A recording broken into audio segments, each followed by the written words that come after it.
Okay everyone, hello and welcome to the first screencast for Chapter 10. Chapter 10, we're going to be moving away from the perfectly competitive markets that we've talked about pretty much for the entire semester.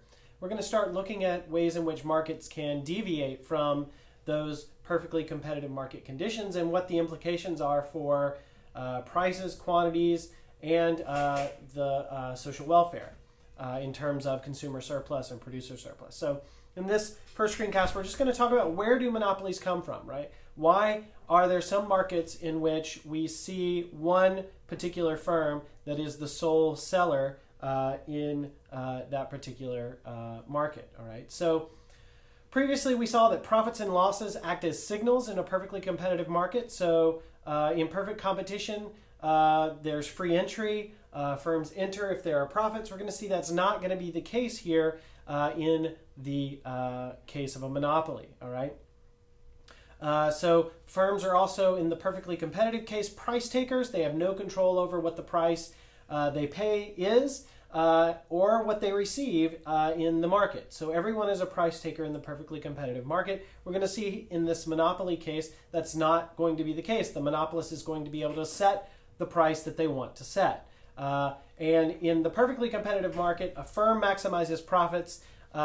They pick an output level where marginal revenue equals marginal cost. All right, you're going to be happy to hear that part of that is still true even with monopolists. They're still going to be using marginal revenue equals marginal cost as a primary criterion for what they do. So that particular part of the story is not going to change. All right. So the three big questions that we're going to think about are: how are monopolies created? How much do monopolies charge? What's their price? Then how much do they produce? And what are some of the problems and solutions with monopoly? And I'm going to split these up among 5 different screencasts just to make them kind of bite-sized chunks for us. All right. So what is a monopoly? Well, it's a single seller who produces a good. All right.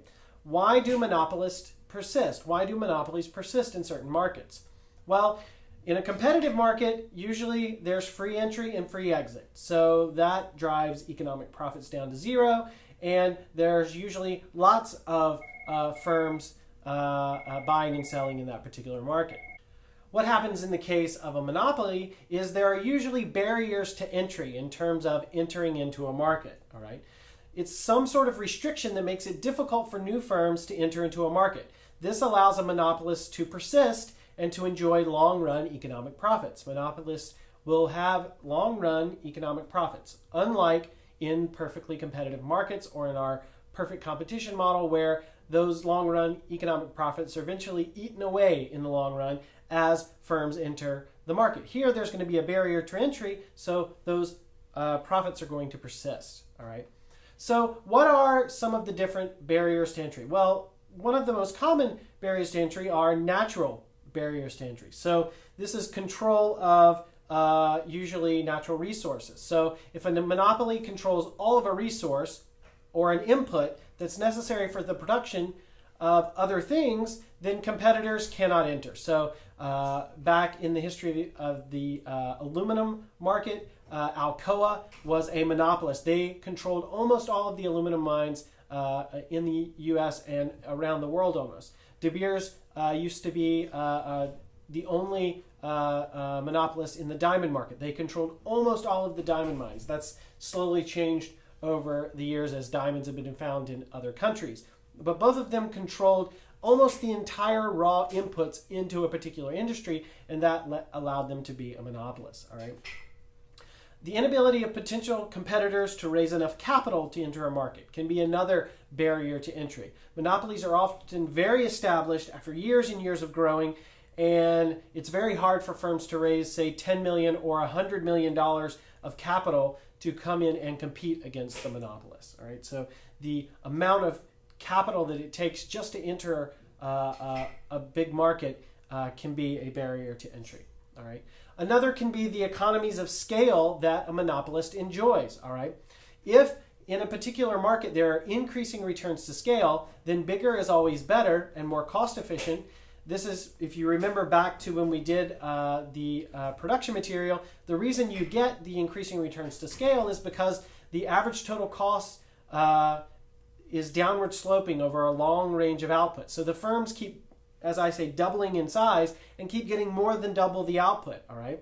This drives costs lower and lower on average for that firm, and so it makes it very hard for a small firm to enter and to try to compete against the larger firms. The Postal Service has tremendous returns to scale in terms of delivering letters. It makes it very difficult for someone to just enter into that market. Another one is a natural monopoly. This is a monopoly that exists because a single large firm has lower costs than any potential competitor, right? In addition, breaking that firm up into multiple competitors would increase cost for for everyone and for all the firms in that all the little new firms in that particular market, all right? Another reason that we sometimes see barriers to entry are government-created barriers. So license qualifications in order to enter into markets. So a license to use a certain radio or TV frequency. It's done to prevent the negative externality of interference, but it can limit competition in that market.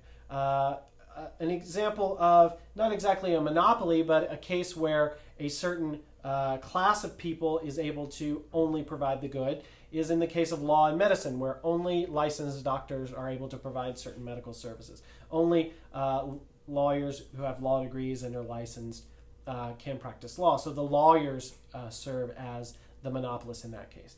Another case of monopoly that often we don't think about are patents and copyright law, right?